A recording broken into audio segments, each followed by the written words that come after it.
മുല്ലപ്പെരിയാർ വിഷയത്തിൽ സുപ്രീംകോടതി നിർദ്ദേശങ്ങൾ കേരളത്തിന് തിരിച്ചടിയല്ലെന്ന് ജലവിഭവ ഉപമന്ത്രി റോഷി അഗസ്റ്റിൻ.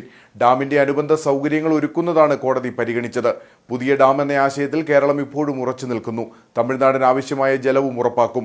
മരമുറി കാര്യത്തിൽ അന്തിമ തീരുമാനമെടുക്കേണ്ടത് കേന്ദ്ര വനം പരിസ്ഥിതി മന്ത്രാലയമാണ്. കേരളത്തിന്റെ നിർദ്ദേശങ്ങൾ മന്ത്രാലയത്തെ അറിയിക്കുമെന്നും മന്ത്രി തൊടുപുഴയിൽ പറഞ്ഞു. നമ്മൾ ആ നില തന്നെയാണുള്ള സംസ്ഥാന ഗവൺമെന്റ് നിലനിൽക്കുന്നത്. നമ്മൾ ഇന്നും തമിഴ്നാടുമായി ഇത്തരം കാര്യങ്ങളിൽ ഒരിക്കലും ഇതിന് അഭിപ്രായങ്ങൾക്കില്ല. തമിഴ്നാടിന് ആവശ്യമായ ജലലഭ്യത ഉറപ്പുവരുത്തിക്കൊണ്ട് തന്നെ ഒരു സേഫ്റ്റി കൺസേണിൽ ഒരു പുതിയ ഡാം ഉണ്ടാകുക എന്നുള്ള സംസ്ഥാനത്തിന്റെ താല്പര്യം എന്നും ആവർത്തിച്ച സുപ്രീം കോടതിയെയും സുപ്രീം കമ്മിറ്റിയെയും തമിഴ്നാടിനെ നമ്മൾ അറിയിക്കുന്നുണ്ട്. അത് തമിഴ്നാടിനെ ജലം നിഷേധിച്ചുകൊണ്ടല്ല, തമിഴ്നാടിന് ആവശ്യമായ ജലം നൽകിക്കൊണ്ട് തന്നെയാണ് അക്കാര്യത്തിൽ നമ്മൾ തീരുമാനിച്ചിട്ടുള്ളത്. അതിനൊന്നും മാറ്റമില്ല. ഇതിപ്പോൾ ഡോർമെറ്ററിയുടെ നിർമ്മാണത്തിൽ ഉള്ള പ്രശ്നങ്ങൾ, ഡോർമെറ്ററി അതിനാണ് രണ്ട് കൂട്ടരോട് ഒരുമിച്ച് ജോയിന്റ് ഇൻസ്പെക്ഷൻ നടത്താൻ പറഞ്ഞിരിക്കുന്നത്. അതൊക്കെ നമുക്ക് മനസ്സിലാക്കാൻ പറ്റുന്ന കാര്യങ്ങളേ ഉള്ളൂ. ഒരു ഗട്ട് റോഡിന്റെ നിർമ്മാണം, ആ ഗട്ട് റോഡ് ഇപ്പം ആ റോഡ് ഇത് ഉപയോഗിക്കുന്ന ഏതെങ്കിലും ഒരു ആവശ്യമായിട്ട് നടക്കാൻ പോകുന്നതിന് വേണ്ടിയുള്ള റോഡെന്ന് പറയുന്നത്. അപ്പോൾ അത് എക്കോ ഫ്രണ്ട്ലി ആയിട്ട് ചെയ്താൽ മതി. അത് കേരളം തന്നെ ചെയ്തു. പിന്നെ എന്താ, നമ്മുടെ ഒരു ഉദ്യോഗസ്ഥനെ പാടില്ല എന്നായിരുന്നു തമിഴ്നാട് പറഞ്ഞത്, ഇതിന്റെ സൂപ്പർവിഷൻ. പക്ഷെ നമ്മുടെ ഉദ്യോഗസ്ഥന്റെ സാന്നിധ്യം മതി എന്ന് കോടതി പറഞ്ഞു. കേരളത്തിലെ ഉദ്യോഗസ്ഥന്റെ സാന്നിധ്യം നടത്തിയാൽ മതി എന്ന് പറഞ്ഞു.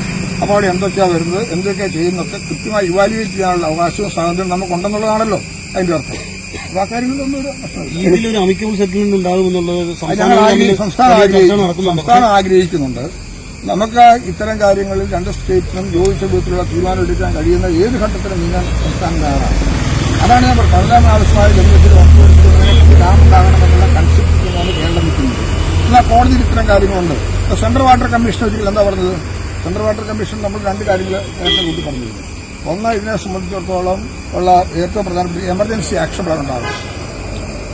അതിന് കോംപ്രഹെൻസീവ് ഡാം സേഫ്റ്റി ഇവാലുവേഷൻ ഉണ്ടാകും. ഈ രണ്ട് കാര്യങ്ങളെ സംബന്ധിച്ച് സെൻട്രൽ വാട്ടർ കമ്മീഷൻ നല്ല നിർദ്ദേശങ്ങളാണ് കൊടുത്തത്. തമിഴ്നാട് ഇക്കാര്യത്തിൽ ചെയ്യണമെന്ന് ആവശ്യപ്പെട്ട് 1 year കാലാവധിയും കൂടെ പറഞ്ഞു ആരംഭിക്കണം. പക്ഷെ ഇക്കാര്യങ്ങൾ തമിഴ്നാട് കാര്യഗൗരവമായി പ്രശ്നം കൊടുത്തിട്ടില്ല എന്നുള്ള വിവരം നമ്മുടെ സുപ്രീം കോടതിയിൽ കൊടുത്ത സ്റ്റേറ്റ്മെന്റിൽ വീണ്ടും കോടതിയെ അറിയിച്ചിട്ടുണ്ട്. ഇന്നലത്തെ കേസ് നമ്മൾ ആദ്യം പറഞ്ഞ 6 കേസ് മാത്രമാണ് എടുത്തിട്ടുള്ളത്.